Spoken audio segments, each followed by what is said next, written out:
Qual o maior meteoro que você já avistou no céu?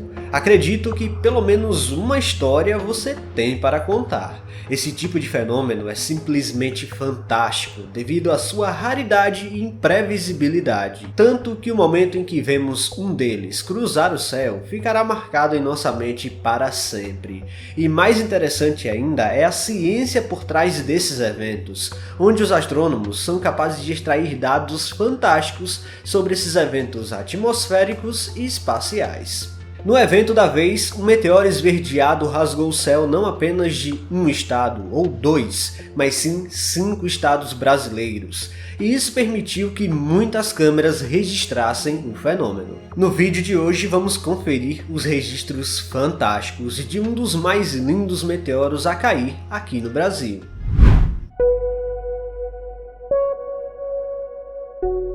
A ocorrência de meteoros pelo mundo é diária e a todo momento uma rocha espacial está adentrando a nossa atmosfera a milhares de quilômetros por hora. Em uma noite estrelada, você pode ter a certeza que vai conseguir ver algum breve meteoro em algum momento. É o típico fenômeno astronômico que qualquer pessoa pode avistar e não há necessidade alguma de equipamentos complexos, como telescópios, por exemplo. Mas o que muitos não sabem é que a ciência por trás de um simples meteoro rasgando o céu é fantástica, e a rocha espacial em si, adentrando a nossa atmosfera, possui uma física também fenomenal. Se formos interpretar ao pé da letra, qualquer material rochoso aqui da Terra já esteve em algum momento no espaço. No entanto, as rochas do nosso planeta sofrem o que os astrônomos chamam de diferenciação, o que, ao contrário de um meteorito, que não sofreu alteração alguma por bilhões de anos, processos geológicos aqui do nosso planeta fazem esse material se transformar o tempo todo.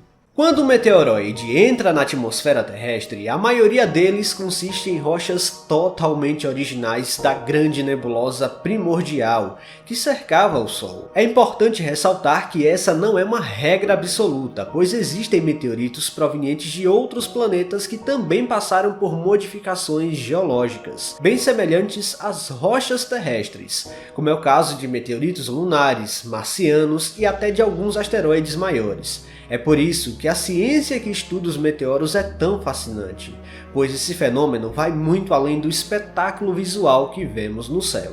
Quando uma rocha espacial é grande o suficiente para atingir o solo, ela se torna uma espécie de cápsula do tempo das origens do nosso sistema solar. Então pensa só o seguinte, quando avistamos uma trilha luminosa deixada para trás pela rocha espacial, estamos vendo um pouquinho da história do sistema solar, e aquela rocha que causou o fenômeno certamente estava vagando por aí há bilhões de anos. Dá para acreditar? Pois é inegavelmente lindo e fascinante. A maioria dos meteoros que ocorrem diariamente não são capazes de chegar até a superfície, já que a própria atmosfera vaporiza o material do meteoroide. Apenas casos raros de rochas mais massivas são capazes de chegar a tal ponto. O processo de entrada atmosférica parece simples, mas suas implicações são bastante complexas. Primeiro, a rocha encontra o caminho da Terra, entra na atmosfera a velocidades altíssimas, entre 50.000 até 200.000 km por hora, aquece o ar a temperaturas tão altas quanto a superfície do Sol e emite um brilho por alguns instantes. Isso tudo começa em altitudes de 90 até 100 km, quando então ele cria uma trilha breve de gás ionizado. Ou seja, quando transforma o elemento presente ali em plasma. É interessante notar que essa trilha ionizada vai muito além de ser algo visual, mas possui uma capacidade incrível de refletir ondas de rádio. Na verdade, o meteoro funciona quase como um espelho para certos tipos de radiação eletromagnética. No entanto, dependendo do ângulo em que a rocha entra na atmosfera, a trilha de gás ionizado faz com que essas ondas de rádio retornem para o transmissor. Ou ainda mais interessante, essas ondas podem ser recebidas a centenas de quilômetros de distância. Já tem um vídeo aqui no canal em que falamos exatamente sobre esse fenômeno, mas agora eu vou deixar alguns exemplos dessa captação sonora através da reflexão de rádio em meteoros. Ouça só.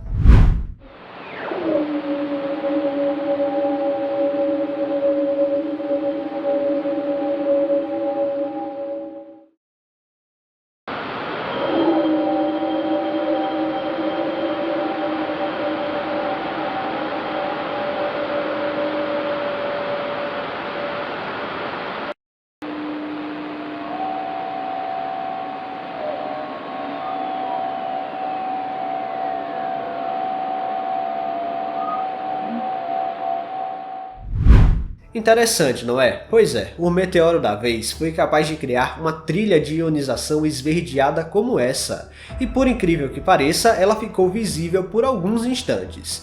O meteoro foi visível a partir de 5 estados às 4 horas e 53 minutos do último dia 25 de maio deste ano de 2023. Os estados foram Rio de Janeiro, Espírito Santo, Minas Gerais, São Paulo e Paraná. Graças às câmeras de monitoramento meteorológico do clima ao vivo, o meteoro verde foi filmado em Tiradentes, Itapecerica, Pouso Alegre e Patos de Minas, todas em Minas Gerais. Depois, as câmeras localizadas no Guarujá, Osasco, São Paulo, São José dos Campos e Morro Agudo, em São Paulo, registraram o meteoro em mais ângulos épicos. A câmera em Bom Jesus do Norte, no Espírito Santo, também avistou o fenômeno. As câmeras localizadas em Curitiba, Telemaco Borba, Foz do Iguaçu e Ponta Grossa, no Paraná, foram capazes de ver o meteoro e sua trilha ionizada. Para você ter uma noção, uma trilha de meteoro como essa pode ter algumas dezenas de quilômetros. E a qualidade dos registros proporcionadas pelas câmeras da rede mostra o fenômeno de uma maneira rara. Apesar de ter sido rápido em sua passagem, o meteoro bateu uma magnitude bem semelhante à do planeta Vênus visto da Terra. E por último, a cor do meteoro foi constante boa parte do tempo, mas deve ter brilhado nesta cor esverdeada porque encontrou uma concentração maior de gases como o nitrogênio, que ao ter ficado incandescente pela conversão da energia cinética da rocha, o elemento então brilhou nesta cor específica. E vale ressaltar aqui que provavelmente esse fenômeno da vez não deixou meteoritos, pois também não há nenhum sinal de fragmentação. Isso não quer dizer que a rocha em si deixou de existir, mas agora os elementos contidos por ali foram vaporizados e depois cristalizados em pedaços microscópicos e continuam a voar pelo ar e sendo levados pelas correntes de vento. Por incrível que pareça, esse tipo de material é possível de ser coletado em alguns casos, na forma de meteoritos microscópicos. Mas tal processo é complicado e requer anos de coleta para obter algo de fato real. De qualquer forma, vaporizado ou não, o momento de ápice foi registrado muito bem com ângulos impressionantes. Quando na história pensaríamos que poderíamos ver um meteoro de tantas maneiras? De fato, a existência de câmeras dedicadas a isso revolucionou a ciência dos meteoros. Este foi o nosso mais novo grande meteoro no Brasil. Incrível desde o fenômeno luminoso até sua trilha de gás ionizado. Deixa aí nos comentários agora qual dessas imagens mais te chamou a atenção. Pessoal, se vocês gostaram deste vídeo, não se esqueçam de deixar o like aqui, que é muito importante. E se você não está inscrito aqui no canal ainda, convido você a apertar o botão inscrever-se aí embaixo. Até a próxima!